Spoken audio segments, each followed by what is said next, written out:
What's going on, everyone? Thanks for tuning in to another episode of the Ducks Dish podcast. It is Tuesday, August 16th as we record this. Have a helicopter flying by right as I hit record, of course. That'll teach me to close the window next time I start recording.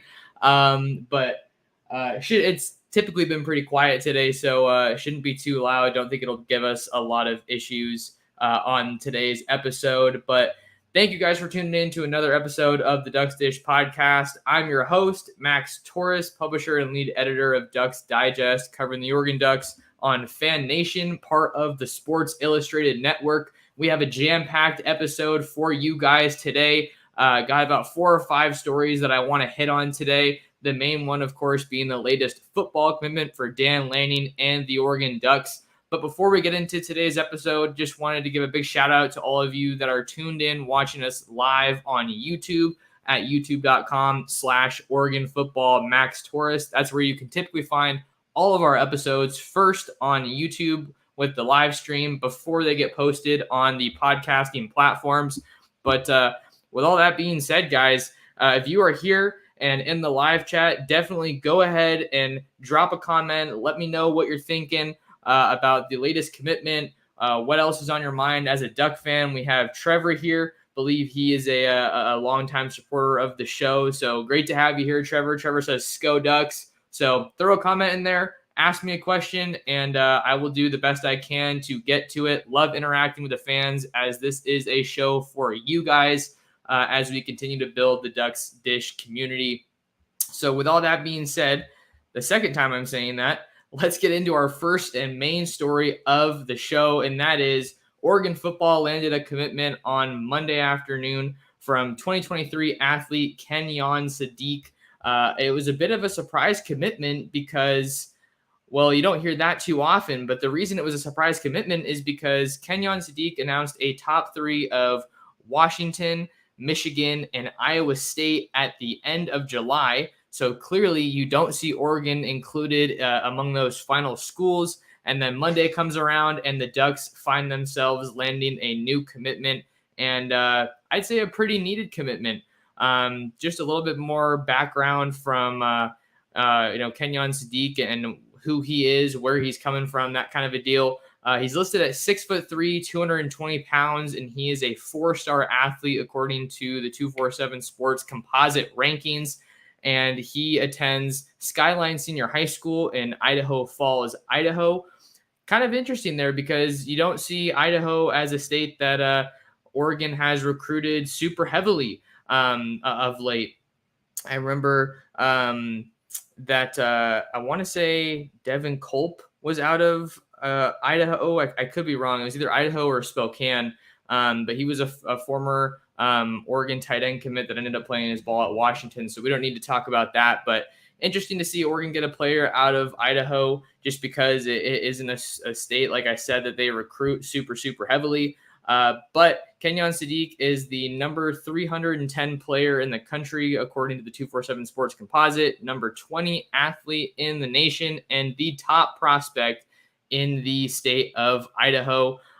Kind of a big discrepancy as far as the 247 Sports composite ranking and the 247 ranking. I just went through the 247 Sports composite ranking, but the 247 Sports ranking has him as the 149 overall player in the country and the number 11 athlete, still top recruit in the state of Idaho. My God, I can't keep my states straight. Got to slow down a little bit here. But just digging into some more on this commitment, and then we'll throw on some highlights. Kenyon Sadiq is the 15th overall commit for Oregon and Dan Lanning in the 2023 recruiting class. That class now ranks number 14 in the country by 247 Sports. So it's important for the Oregon to continue gaining momentum on the recruiting trail. Has certainly been a busy month of August for the Ducks. 4 commits so far, including Kenyon Sadiq. Month got started with 2023 Texas defensive lineman Terrence Green. Ducks stayed in the trenches to get Michael Gardner out of Arizona. And then they got Kenyon Sadiq. And They also landed a commitment from, oh my gosh, I'm completely blanking. Give me a second here. Wow, this is embarrassing. Um, Come on, come on. They also landed a commitment from Jerry Mixon. Had a bunch of great thoughts on Jerry Mixon and what his commitment means for Oregon on the latest episode of the Ducks Dish podcast. So if you guys haven't listened to that one, go ahead and give it a listen. It is here on YouTube on my channel as well. Also talked about Mookie Cook, 5-star forward who recommitted to Oregon on that same day. So it was certainly a busy Friday for Oregon on the recruiting trail. But today we're going to be talking, like I said, more about Kenyon Sadiq and Oregon's latest commitment in the 2023 recruiting class. Going to go ahead and throw some highlights on the screen here so you guys can see what kind of a player Oregon is getting in Kenyon Sadiq. So like I said, Kenyon Sadiq is going to be playing football or tight end for Oregon once he gets to Eugene. That's kind of the beauty of him being evaluated or described as an athlete, listed as an athlete. That's one of the things that I think is really interesting just about the recruiting scene. When these guys are listed as athletes, it kind of just feels like it's a giant ball of clay and you can kind of do whatever you want, as far as just finding the right fit for a player on your team. But some stats from Kenyon Sadiq in his junior season, he had 78 receptions for 1,162 yards. And he turned all of that into 19 touchdowns. So the dude is definitely a scoring machine. You saw some nice breakaway speed there on that last play. You really like the athleticism and his ability to just make plays. You saw there him going up over the top there, getting a nice touchdown pass. As far as Oregon's roster and kind of how we could maybe see Kenyon Sadiq factoring into the roster in the near future, I don't think that the tight end was a glaring position of need, but this was really good for Oregon this was a good addition for Oregon, a good get for Oregon, because you'll remember they looked like they were the front runners for Riley Williams, who was the top tight end and certainly the top player in the state of Oregon for the 2023 class. That was until he decided to pack up shop and head east to IMG Academy in Bradenton, Florida, for his final season of high school football. And that move was ultimately accompanied by another move when he announced his commitment to the University of Miami, longstanding relationship there with Mario Cristobal. So I bring that up just to say that this was a great move by the Oregon staff to adjust to Riley Williams going to Miami and still find someone in the 2023 class that they could feel confident in going with. Certainly Drew Maringer likes him a lot as a prospect. And the Ducks didn't land or sign a tight end, I should say, in the 2022 recruiting class. So just kind of dialing back the clock a little bit, you'll remember that Oregon had held a commitment from Andre Dollar out of Mustang, Oklahoma. He was a tight end, but he ended up actually flipping his commitment to the Washington State Cougars. So after not signing a position there, after not having someone there in 2022, makes sense for tight end to be a position that they wanted to make sure that they got somebody at for 2023. Oregon's tight ends are pretty stacked, as we know, heading into this season. I think headliners of the group are obviously Maliki Matavao and Terrence Ferguson, who landed on the John Mackey Award watch list as one of the best tight ends in college football. Really like what we see out of Terrence Ferguson and Maliki Matavao. But you also have Cam McCormick, who's in the mix there. Patrick Herbert is finally back to 100%. That guy has battled knee injuries throughout his time at Oregon. And then you also have Terrell Tillman, who moves over from the defensive side of the ball to play some offense. Kenny Dillingham said, or I think it might have been Dan Lanning, actually, that was saying that there was a team meeting in spring practice or in the summer, and he was sitting in on that meeting, and the question was asked to the group of tight ends, which one's the fastest in the room? And all the tight ends pointed at Terrell Tillman and said, he's the guy. He's the one that's the fastest out of all of us. So you think a lot of high upside there for Terrell Tillman. I believe he's listed at like 6'3", 6'4", 220. So definitely the lightest of the bunch. But for him to, this is a move that we've seen for Oregon before, right? DJ Johnson was playing tight end for the Ducks last year after initially coming as a defensive lineman. But just kind of to wrap things up on Kenyon Sadiq, he's also a 3-sport athlete. Obviously plays football, has some background in basketball. And then I was doing a little bit of research on his 247 Sports profile, and it said that he runs an 11.04 100 time, which is awesome, especially for his size, right? 6'3", 220. That is definitely some great notables, some good measurables that you want to see out of a tight end. Maybe we see him flexed around the offense, maybe playing some more on the outside like Terrence Ferguson played in high school. Maybe we see some of that for him this year. I think it just really depends on what kind of frame the Ducks want to have Sadiq at once he gets to the college level, right? Because he's already 6'3", 220. And you figure if you keep adding more weight there, it's going to get harder for him to move. But maybe he's just that good of an athlete that he can kind of combat that norm, right? That he can add weight, but not lose any of that explosiveness, not lose any of the speed, not lose any of the athleticism. So Kenyon Sadiq, honestly, a really good addition for Oregon. I wouldn't be surprised if this was one of the more underrated additions for Oregon in the 2023 class because, like I said, it's not a major position of need. And he's coming out of a state that honestly doesn't produce a ton of college football talent from a year-to-year basis, but certainly a guy that Oregon obviously feels confident enough to take a commitment from and, extend a scholarship to. So Ducks stay hot on the recruiting trail and land a big commitment from Kenyon Sadiq. That is our lead story here today on the Ducks Dish podcast. And we're going to keep on rolling with more recruiting headlines, some more football talk, and then we got some more basketball talk actually on today's episode. That's not something we do super often. So definitely want to make sure you stick around for that because it's important if we're talking hoops, seeing that we're usually football and recruiting.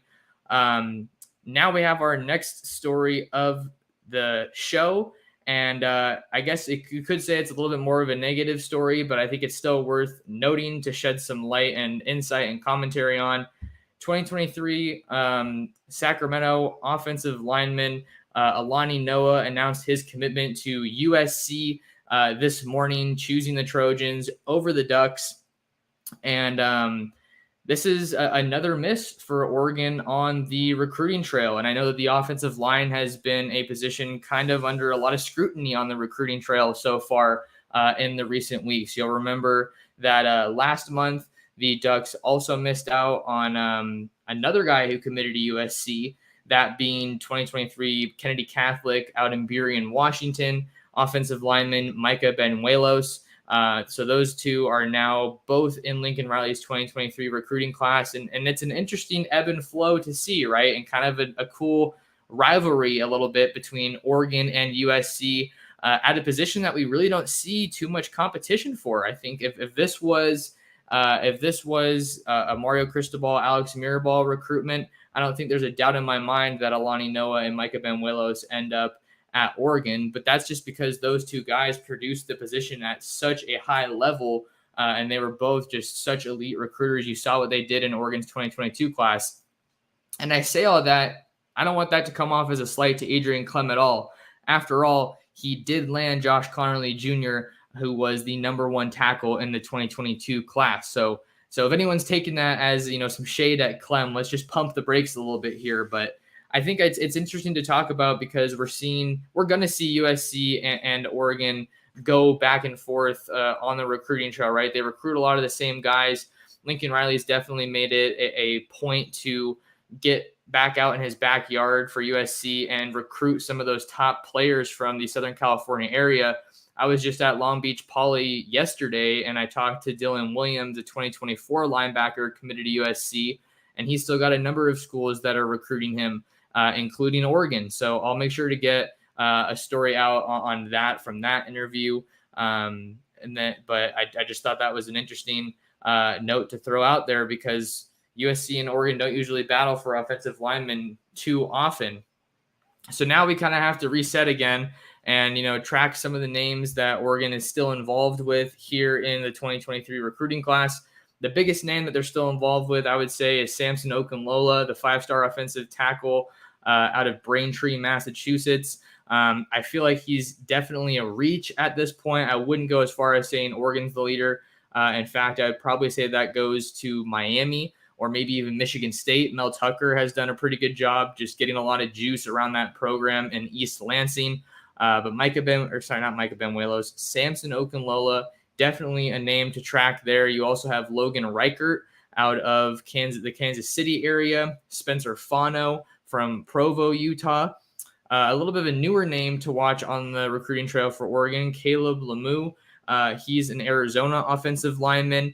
And then you also have names like Yapani Lalolu, younger brother of Oregon offensive lineman Faope Lalolu. And then you also have Bryce Bolton, who earned an offer from the Ducks. He's out at Palm Desert High School in Southern California. He's projecting more as an interior offensive lineman, maybe more of a center or a guard. Figure that's a position that Oregon has to prioritize here in the 2023 cycle, seeing that Alex Forsyth is entering his final year. And then the Ducks also lost Jonathan Dennis to the transfer portal. He's now at Miami. Believe he was also involved playing some center. So figure that they have to kind of bolster the depth there a little bit. They already have some guys on the roster for center specifically. I think Marcus Harper is probably the number 2 center right now in my eyes. Jackson Powers Johnson, another name that we know is capable of playing the position. He was really kind of used and moved around the offensive line as a true freshman, mind you. But now he's still listed as an offensive lineman / defensive lineman. So going to be interesting to see where Oregon ultimately has Jackson Powers Johnson playing on the field this year and where he plays consistently, or maybe it's a game-by-game thing. We really don't know. That's one of the big interesting questions that we need to track ahead of the 2022 season. And then in the 2022 recruiting class, looking at the offensive line, that was just the position that was probably hit the hardest. I'd say offensive line or wide receiver were the 2 positions that were hit the hardest by Mario Cristobal's departure from Oregon to return to his home city of Miami, right? But Dan Lanning, Adrian Clem, and the rest of that staff, they were able to get some pretty good pieces along the offensive line, and I think that you definitely need to give them some credit. We've already talked about Josh Connerly when the Ducks were able to beat out USC and Lincoln Riley for a really important recruit in the 2022 class. I think that I bring up these guys that they added in the 2022 class because I think you need to keep it in perspective, the kind of hardship or struggle, if you want to call it, that Oregon kind of finds themselves going through right now, recruiting offensive linemen here in the 2023 recruiting class.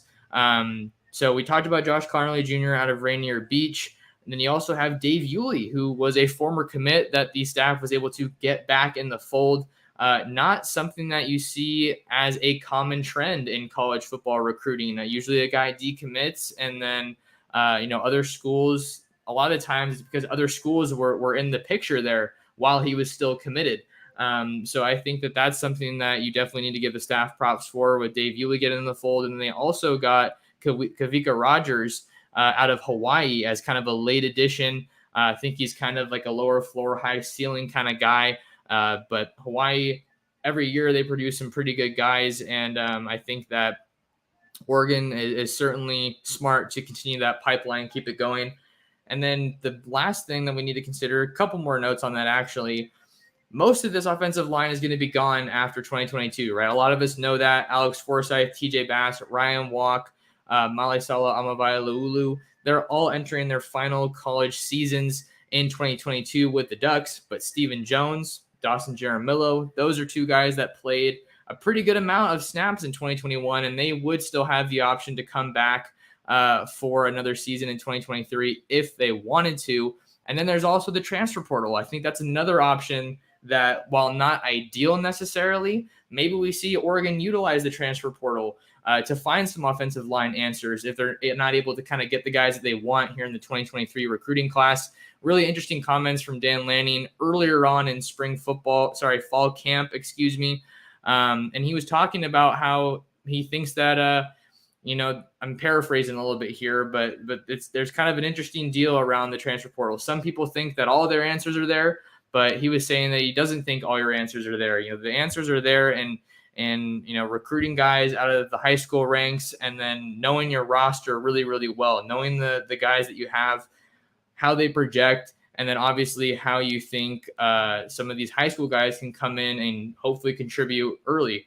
So interesting to hear those comments from Lanning after the initial transfer portal cycle, if you want to call it that. And especially considering the timing of Lanning's hire, going to be really interesting to see how the Ducks continue to utilize the transfer portal both now and in the future. So I can understand why some people might say there's some cause for concern along the offensive line recruiting for Oregon in 2023. But I think that another thing you have to consider is that maybe this staff goes after some guys that are currently committed to other programs, right? We are a program podcast. If you're new here, we say program just like Dan Lanning does. Kind of just a little fun thing to do here on the podcast. Gerard Berry, longtime listener, he knows about it. He's always commenting program podcast. But that is a legitimate option. I think Oregon has established themselves as legitimate contenders in just about any recruitment. So maybe we see Oregon go after some guys that are committed to other schools. That's another answer that they might be able to find. Gonna check on the comment section here. Mikey G says busy times for Max equals we are about to see some football. That is absolutely true. We are, less than 3 weeks away now from that opener against Georgia. Cannot wait to watch that game. Man, I can't even think what would happen if Oregon was able to win that game. I've kind of been in the camp that I don't think they're going to win necessarily. I'm not ready to predict that, but I think they should absolutely be competitive in that game. It's going to be a hostile environment out there in Atlanta. No Quarter Tie says, as a Duck fan, I've been watching practice reports from UGA. Kirby mentioned Oregon in his last report. It seems that we're getting into his head. This coming from a Duck fan from the beautiful state of Georgia. Yeah, I don't know if I'd say that Oregon's getting into his head, but it has to be the primary focus, right? I think a week or so ago, we heard Tosh the Poi say it's ludicrous to be thinking about Georgia as early as now. Because they're just focused on themselves. And I think that's a good approach to take, right? Your biggest opponent is you. So if this team can kind of get out of their own way, I think that the sky is the limit. Let's see. Mikey G said, I saw that too, No Quarter. I just think it's great that Kirby called out Oregon specifically instead of what other top programs seem to do, just passively saying not ready without mentioning Oregon. So yeah, it's interesting to see some back and forth there. Well, maybe not some back and forth, but just to see Kirby talking about Oregon. Let's see, what else do we have here? Cascadia Surfrider says, Max, is there any crystal ball Ducks commits from the recruits left? If so, who are they? Thanks. I think that question is asking who could be projected to go to Oregon from the 247 crystal ball. I think that's kind of how I read that question. If I didn't, maybe correct me if I'm wrong. But I think right now, one guy that I think you have to keep an eye on the recruiting trail is Amari Washington, 2023 defensive lineman out of the state of Arizona. I believe he's announcing his commitment this month. And a lot of these guys are ready to announce their commitments just to get out of the way so they can enjoy their senior seasons of high school football. So I think that Amari Washington is a big guy that you need to watch for on the recruiting trail for Oregon. Probably the person I feel the most confident about right now. There's also been a lot of buzz around Jacoby Lane. He is a 2023 wide receiver out of Arizona, recently got the Oregon offer. Believe he came up to camp in Eugene for Saturday Night Live. So those are two names that I think we could potentially see commit to Oregon in the near future. I think we feel pretty good about where Oregon is at there. All right. So I'm going to go ahead and take a quick break here on the Ducks Dish podcast. And don't go anywhere. We have more Oregon football, recruiting, and even some basketball, like I said, on the other side. Stick around.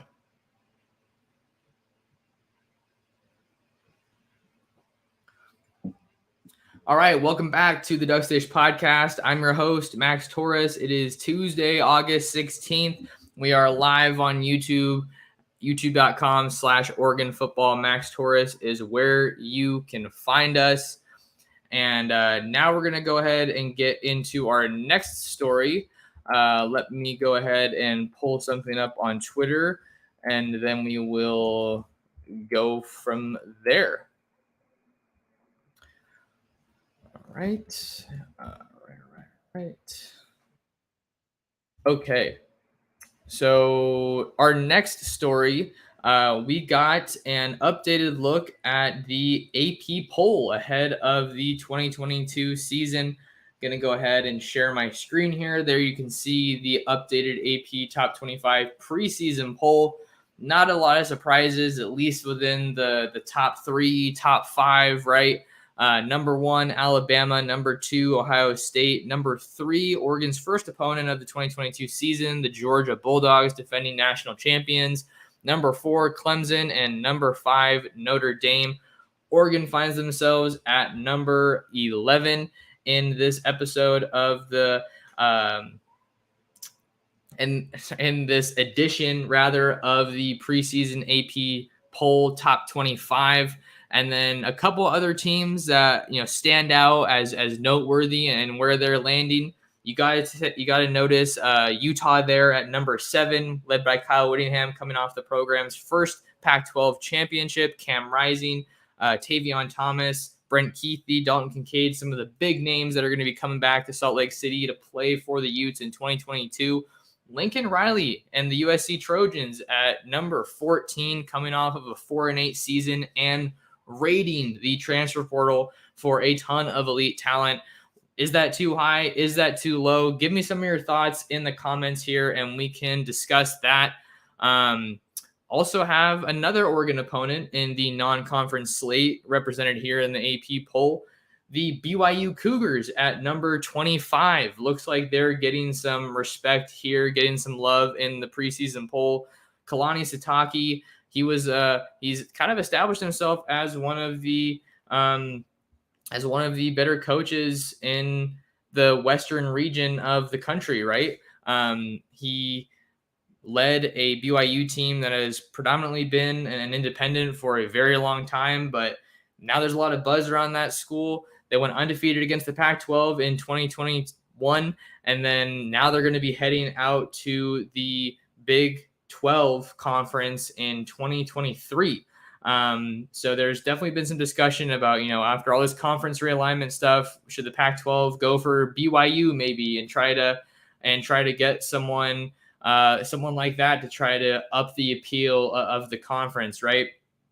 But I think that's pretty solid as far as the number 25 spot there for the Cougars, I should say. As far as Oregon at number 11, I feel like this is about right for Oregon. They have a ton of proven talent at offensive line, at wide receiver. A majority of that defense is made up of returners. Aside from the secondary, I think that the secondary has been and still remains my biggest question mark for the Oregon Ducks in 2022. Wide receiver, you have a lot of talent there, but not a lot of guys that have caught a lot of passes or seen a lot of snaps in an Oregon uniform. Chase Cota, one of the most experienced guys there. I think he's going to be a great addition for this Oregon wide receiver core under Junior Adams. Really saw him shine in the spring game and came away impressed there. Seven McGee, Dante Thornton, those are the two other guys that also compiled 100-yard receiving performances in the spring game. So you're feeling good about the weapons there. I'm not concerned about the depth at running back one single bit. You have Byron Cardwell coming back after a strong 2021 debut campaign in college. You also saw Marquise Irving come over from Minnesota. He was one of the most highly coveted backs out of the transfer portal. I know USC wanted him. So big for Carlos Loughlin to get Marquise Irving. He also brings over Noah Whittington from his previous stop, Western Kentucky. And man, that guy ran very hard in the spring game. Looks like he'll be I think he could be one of the top receiving options for Oregon out of the backfield. after they lose Travis Dye and CJ Verdell. And then we also have to talk about Sean Dollars, right? Sean Dollars is we just haven't seen too much of him since he's been at Oregon after battling one major injury that caused him to miss all of last season. And then you have, some walk-ons, right? You have Aaron Smith, Preston Alford. I think that there's definitely some solid talent there that's not even on scholarship. But like Coach Carlos Laughlin has always said, he coaches all of his backs the same. And I think that, I'm just kind of saying big picture with Oregon. And you also have Bo Nix at a quarterback. I think big picture, they look like a very solid team, one that should be competitive in every game that they play. No doubt. I think that Oregon will probably be favored in a majority of the games that they play in the Pac-12 this year, which isn't a super bold statement. But when you say all of these things, as far as just kind of showing the depth that they have at a variety of positions, I think it kind of goes back to this team will go as far as Bo Nix can take them. Bo Nix hasn't been named the starter officially, but that's kind of what all the signs have been pointing to for a while now, right? So when you have all this depth, all of this experience, all of this talent that's ready to break out at a variety of positions, I think that's kind of where the buck stops, because that was kind of the case last year, but we saw that they only got it as far as Anthony Brown could take them. There were a couple times when they were able to overcome, subpar quarterback play from Brown, but that's a fact in college football, is that you need elite quarterback play or darn good quarterback play to go far, to make it to a New Year's Six Bowl, to make it to a college football playoff bowl, and ultimately to win a college football national championship. So wanted to go through these rankings and just kind of see give some of my thoughts on these rankings, and just kind of, get into more preview content for the season. I think that A&M at 6 is interesting. Notre Dame at 5 is interesting with first-year head coach Marcus Freeman. I think Tyler Buchner was named the starting quarterback for the Irish. NC State at 13 getting some love. I talked about how Michigan State has been building in the right direction. Miami at 16 seems a little high for me. I want to see what they can do on the field before they get some of that hype. I think I would probably swap Arkansas at 19 with Miami at 16. And then Kentucky's getting some hype out of the SEC. Surprised to see that they're ranked over Ole Miss. Got a couple more comments here. Exploring with Ben and Sam says Chase looked really good in that spring game. Indeed. Absolutely. He continues to be one of my kind of breakout players for this season, someone I'm really excited to see in this new Oregon offense.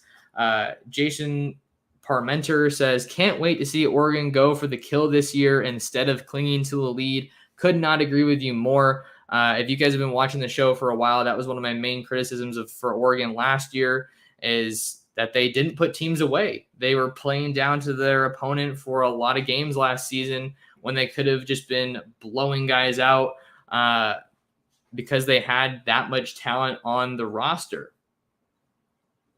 Mikey G says, wide receivers started the offseason at the bottom. Now they're here. Geez, one of the best, but still unproven groups, in my opinion.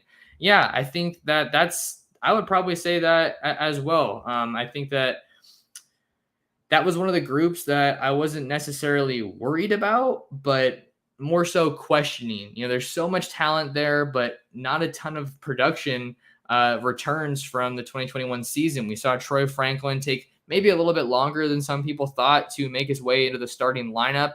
But it was also hard for him to make an impact because they just weren't calling that many big passing plays. His highlight reel was mainly just like screens and short intermediate passes over the middle.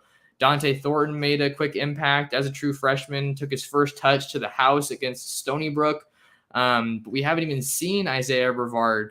And he was one of the 3 All-Americans that the Ducks had in that 2021 class under Brian McClendon, who is now at Georgia. So that's another matchup to watch.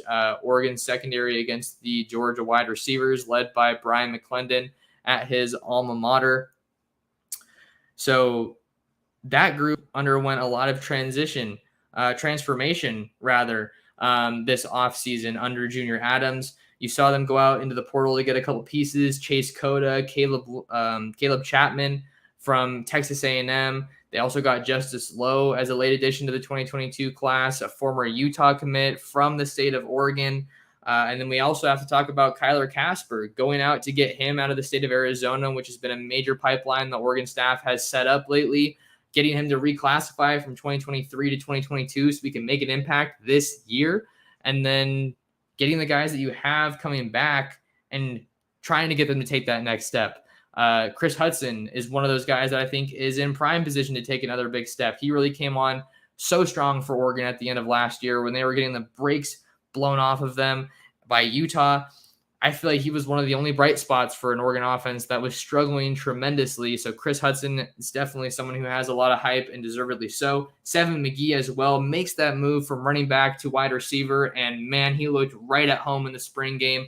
Again, I am excited about these guys. I'm riled up about their performances in the spring game, but it is worth mentioning that is just a spring game. So we can't take too much from it unless we see them play a different opponent. Saw an interesting comment here from Andrew. Getting Casper took a lot of the sting out of losing T-Mac to that dumpster fire in Arizona. That was definitely one of the harder recruiting losses for Oregon recently. They just had an elite wide receiver class. In my mind, Tetairoa McMillan was the headliner as the California Gatorade Player of the Year. Isaiah Satenia out of the state of Arkansas. He was a longtime commit that ended up flipping his commitment to Sam Pittman and the Razorbacks. Stephon Johnson was another guy that I really liked coming out of the state of Texas. And they were also looking like the front runners to land Darius Clemens. I think if that staff stayed together, then Oregon could have gotten Darius Clemens as kind of a cherry on top of that wide receiver haul. So, we don't need to spend too much talking about that, but I thought that was an interesting point to talk about Oregon going into the state of Arizona to get one of the top players there after Jeb Fish and the Wildcats were able to flip Tetairoa McMillan in the 2022 cycle. All right, what else do we have here? We have a very interesting story up next. Let me just get set up here on my end. What do I want to have here? Well, I just want to take a quick sec to say thank you to you guys that are tuned in. However you're tuned in, we greatly appreciate it. So the last big story of the day for Oregon comes on the hardwood, and that is that Oregon has been reported as the leader to land Bronny James out of Sierra Canyon in Chatsworth, California. That report coming from On3's Jamie Shaw. This is a big development, right? Just when you thought Oregon recruiting couldn't get any hotter on the recruiting trail under Dana Altman, now you see this story with Oregon looking like they're the favorites to land Bronny James, son of LeBron James. The Ducks just landed Mookie Cook not too long ago. You'll remember he recommitted to Oregon after decommitting from a previous commitment that he made back in March, and then in June he decommitted. But then the Ducks get five-star forward Kwame Evans in the fold for 2023, and we see Mookie Cook hop back on board. So this is definitely a welcome development for Oregon, seeing that they could potentially land Bronny James. A couple more details on that story. Jamie Shaw took it a step further and actually predicted that Bronny James would commit to Oregon with a confidence level of 55%.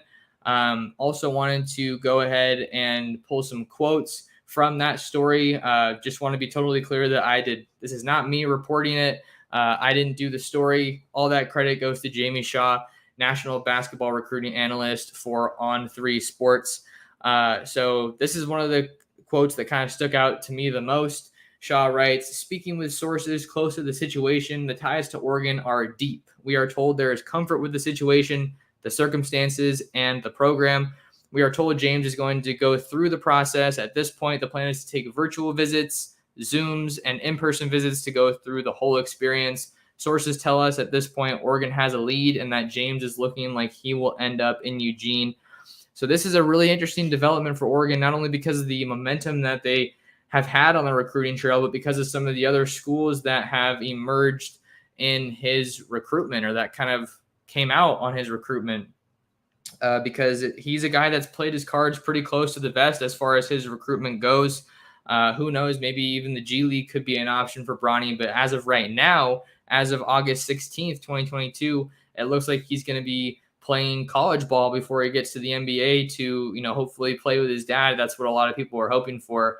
But before Shaw's story came out, ESPN's Paul Biancardi reported that Oregon, USC, UCLA, Michigan, and Ohio State were the initial 5 teams that were interested in Bronny James as far as that recruitment goes. But now Shaw is reporting in this updated Tuesday story that UCLA and Michigan are no longer actively recruiting him. So it's looking like this could come down to Oregon, USC, and Ohio State. Obviously, you don't really need to know too much about Ohio State other than the fact that LeBron James is from Ohio. So maybe we could see some of that hometown, that's the home school, quote unquote, for LeBron James, even though he obviously went straight from high school to the NBA.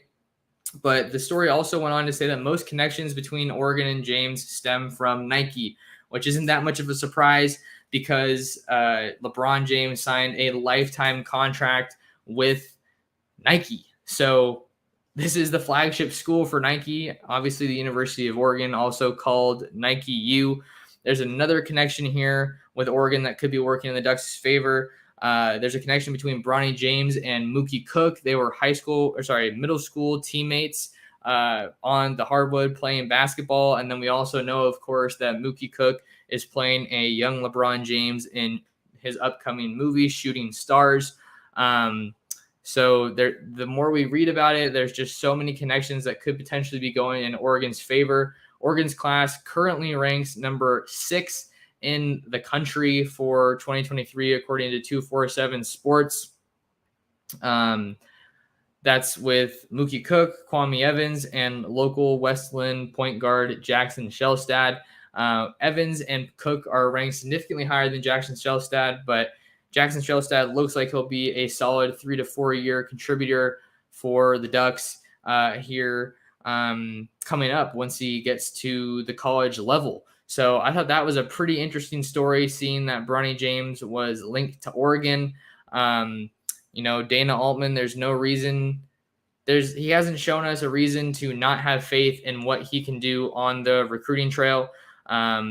Even though Oregon's staff has lost a couple guys in recent years, right? Tony Stubblefield went out to DePaul to take the head coaching job there. Chris Crutchfield went out to, I believe it was Omaha, to take the head coaching job there. So this is an Oregon staff that has seen some turnover, yet they're still able to reel in a lot of these top-level basketball recruits. And I wonder if they're going to be able to get somebody that's going to be able to dethrone Bol Bol as the top recruit in program history. But there you have it, Bronny James. Will he end up a Duck? Only time will tell. No commitment date has been set right now, but it's going to be a recruitment that we certainly want to follow for Dana Altman and the Oregon Ducks here in the 2023 recruiting class. Going to see how much longer we can go today. Probably no more than 15 minutes, but there's one more story that we can get into that came out today, or at least recently, but I think it's interesting to talk about. And that is 5 Oregon commits landed inside the updated Rivals top 250 rankings. If you guys can see here on my screen, I'm sharing it, and I have my tweet about which prospects we're talking about. Oregon quarterback commit, the highest quarterback commit in program history, Dante Moore, comes in at number 2, rising up 7 spots in the rankings. Wide receiver Jurion Dickey comes in at number 23 overall, rising 134 spots. That's definitely just a crazy jump for Jurion. He also announced that he would be attending Menlo Atherton High School in the Bay Area for his senior season. You guys will remember that that's actually where Troy Franklin played his final season. Sorry, not final season, but that's where Troy Franklin played his high school football. So seeing some movement there as far as where Dickey is going to be playing his senior season. Cornerback Caleb Presley at number 75, he dropped 8 spots. Cornerback Cole Martin, number 135, he dropped 2 spots. And running back Dante Dowdell is up to number 173, rising 73 spots. So definitely big to see Dante Dowdell and Jurion Dickey just keep rising. I feel like they've been rising up the recruiting rankings throughout their recruitments. If you see the pictures of Dante Dowdell, that's someone who stays in the weight room and has been training all summer. He was named the top running back in the state of Mississippi, and Picayune also won a state title last year. So we'll see if they can go for the repeat. Ducks definitely have a big time back there in Dante Dowdell. Just talking about running back for a second, I know that one of the recent developments was Richard Young committing to the University of Alabama. So that was a bit of a hit for Oregon's recruiting efforts. I think they really, really like what they have with Dante Dowdell, but they're looking to get another back here in the 2022 class. I'm going to go ahead and say this. I think that you should keep an eye on Roderick Robinson. He is currently committed to UCLA, but I think that Oregon is getting a little bit into the picture there again. So we'll see how that is received. I'm going to see if I can maybe reach out to Robinson and see what we can do there. But I think that Oregon's running back recruiting, they're going to be fine in 2023. I think that they have a lot of potential. There's still some good names, kind of like what I was talking about with the offensive line, how they could be going after some guys that are currently committed. There's another loss that they had on the offensive line with Miles McVay to Alabama. That was someone that I wanted to mention here. So Oregon's recruiting class, I think it's a really, really good haul. There was a comment the other day on one of my videos asking, do I think that this isn't a good recruiting class for Oregon? And I said, not really, not at all. They have the top quarterback in program history. They have some really good wide receivers with Jurion Dickey and Ashton Kozar. Awesome running back in Dante Dowdell. Now they have a tight end in Kenyon Sadiq. Some good pieces coming into the fold on the defensive line with Terrence Green and Michael Gardner. I think that those are two big pieces that they needed to add here in 2023, seeing that Brandon Dorless, Popo Almavai, guys like that are entering their last season. So there's going to be some attrition after the 2022 season. But yeah, that's kind of just the last story that I had for today here on the Ducks Dish podcast. I want to say thanks to Trevor for this comment. Half of you aren't clicking the like button, just do it. Would definitely appreciate it if you guys hit the like and subscribe button. As we wind down here on the Ducks Dish podcast, I want to thank you all for tuning in to this live show. And take a second out of your day, smash the like button, smash the subscribe button, and hit the notification bell so you don't miss out on future episodes of the Ducks Dish podcast and future live broadcasts here on YouTube. But with all that being said, that'll do it for us here on this episode of the Ducks Dish podcast. Do us a big favor and share the show with your family, with your friends, with other Duck fans. We are trying to grow the community, and we saw the community was kind of flourishing today with the comments being super, super active once again. So we're continuing to build this thing, and I'm really having an awesome time doing it. Appreciate you guys for all your support, and we will see you in the next episode of the Ducks Dish podcast.